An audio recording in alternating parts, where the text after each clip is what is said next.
You are so much more than you ever know. No matter how close to alignment you become, you can't, from your human perspective, comprehend your you-ness. You don't understand your value, but we do. In fact, that's the battle that you fight with those like us, with your inner being, with your non-physical source all the time. You don't let yourself know your greatness, your wholeness, your goodness. You don't let your blessings in because you've got some bogus belief about yourself and about others, about both you and others, that causes you to hold vibrational patterns that don't really let you love the way you naturally love or know what you naturally know. And that's really the greatest value that we see in these interactions, because as you come willing to play with us, willing to listen to us, both with your ears but with your vibrational beingness, you come closer in these hours that we are together to your true vibrational resonance than you do at any other time, other than when you're sleeping or meditating or loving someone with all of your heart. Sometimes when you let your guard down, you love the way you naturally love, and oh, does that ever feel good to you when you do it? But mostly, and we love you so much, you've got yourself blocked off from who you are. And that's why you feel insecure or unsteady. That's why your heart hurts sometimes. That's why you get your feelings hurt.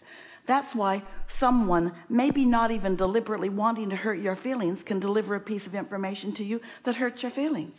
They mean well when they tell you you've got spinach between your teeth, but it never feels good. It never feels good for someone to find some flaw in you and point it out to you for your own good.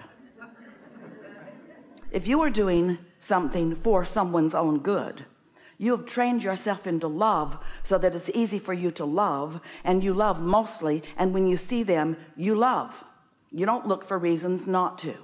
You don't try to justify your insecurity by trying to tear someone else down. You look for reasons to uplift. That's who you naturally are. That's who you are. So you have guidance within you that lets you know how vibrationally in sync you are with the whole of who you are. And the reason that we talk about that topic mostly is because who you are in any moment in time is the reason that you feel the way you feel. And by who you are, what we mean, how much of you focused in your human perspective, with your human personality and your human attention. We're saying this fantastic part of you that has come forth to focus into this time and place in order to create. As you look around, you're not the only part of you who's looking around, and you're not the only part of you who is noticing things. But the thing that we so want you to know is that the non-physical you, your inner being, who is right there with you in every waking moment, noticing things, is noticing things from the love that is you. And when you do less than that, then you feel slightly to greatly diminished, because you're not presenting yourself in your wholeness. You're presenting yourself in your pinched off version. When you feel insecure, that's the pinched off you. When you feel angry, that's the pinched off you, even though the pinched off you has great justification for being the pinched off you. If you gathered other pinched off yous, if you gathered the pinched off of the world, and most are to some degree, most would agree with you sometimes that you have every justification for the negative emotion that you're feeling, because you did witness something that you didn't like. You did witness some injustice, but still, witnessing an injustice still pinches you off from who you are.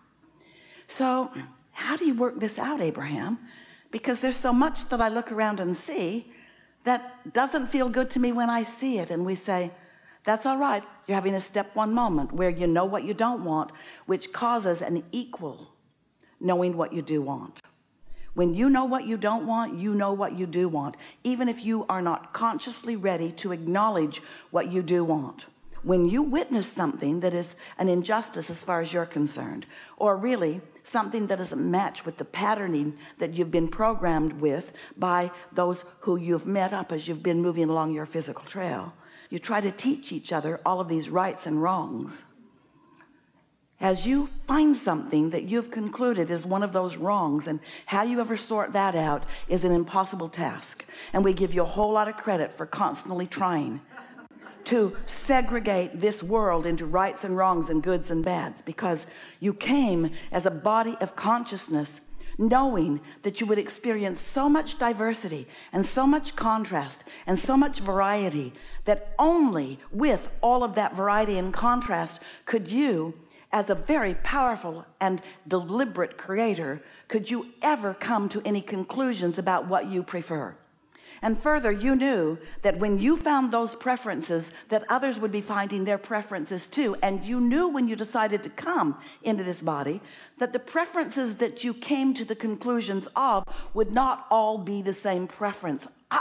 You knew that. You knew that you would want from your unique perspective, and you knew that others would too. And you never intended for a moment to try to corral them into some way of thinking. You never expected to be someone who would move beliefs among the population. Instead, you knew that you would honor the beliefs of the variety of the masses, and that from that collective experience that you would come to your personal conclusions, just in the same way that the artist stands before his canvas with his palette of colors and textures and makes his individual choices about what colors he chooses and where he places them in his picture. That's exactly what you intended to do. And not one of you said, I'll go forth and wait for them all to get a clear view, and then I will come forth and I will do exactly as, let's see, which group of them should I follow? There seems to be rivers and currents of decisions, most of them hateful, most of them pushing against each other. You did not say, I will come and I will join the loudest group. I will join the group that pushes against in the strongest, most effective way. You said, I'll come, I'll live, I'll feel, I'll decide. And most of all, you said, I will feel the perspective of my inner being, who has lived so long with me and who has come to know and be so much with me. And I will choose that which resonates most deeply with who I am, which means you intended to choose upliftment and love for others and for yourself.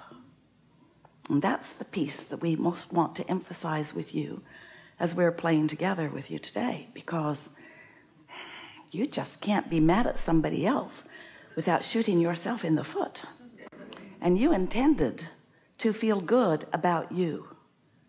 You intended to let the whole of who you are flow into your experience.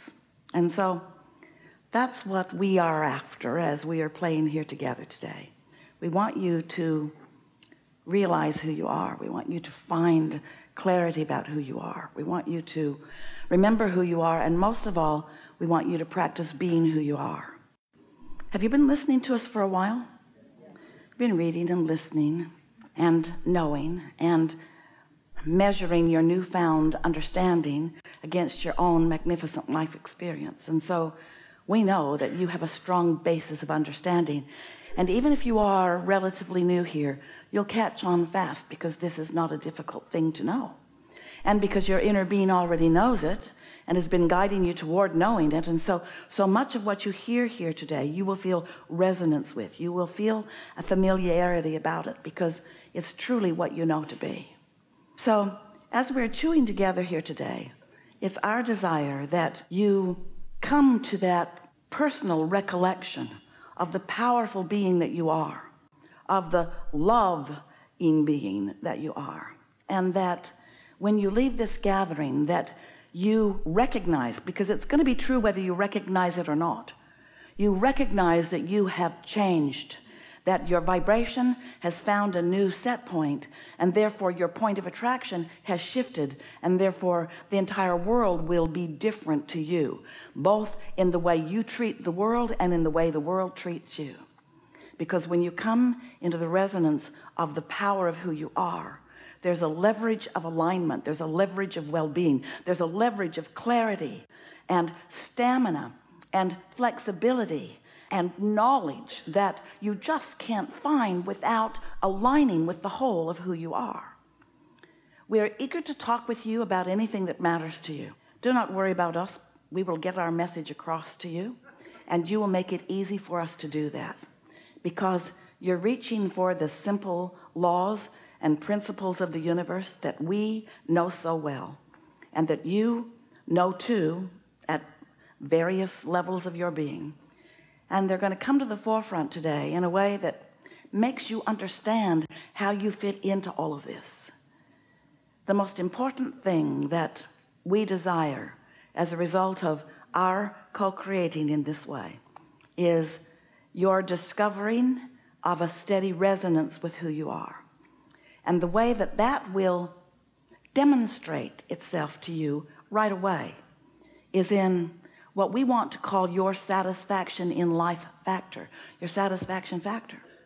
Because when you find a moment in time in which you are experiencing and knowing that you're experiencing utter satisfaction, then you are in complete alignment with who you are. And even more important than understanding that, you are in a place where you're in control of which way you lean in terms of your alignment with your broader self or your resistance to your alignment with your broader self. That's the only thing that we really care that you understand as a result of our playing with you, because everything else is working out for you. You came here just like you meant to, and you are an extension of source energy just like you meant to, and your inner being is all over you, knowing you, loving you, helping you, supporting you, guiding you, knowing you, loving you, helping you, guiding you, and supporting you. But only when you feel utterly satisfied, or some degree of it, all the way up to that ecstasy and love and appreciation that you feel sometimes. Only when you are in that vibration of satisfaction, which means the vibration of utterly no resistance, only then do you really allow yourself to be who you really are and who you intend to be all day, every day. We want you to know that you can indeed live happily ever after.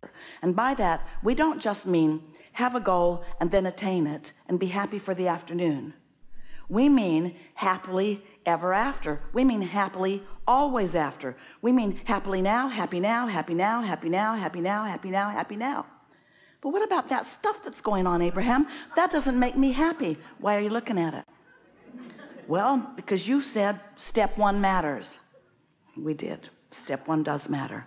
Just don't make a lifetime career of it. Let what you don't want help you launch your clarity of rockets about what you do want, and let your rest of the time be spent reaching for the satisfaction factor. Want to talk about what you want to talk about? We'll meet you where you are.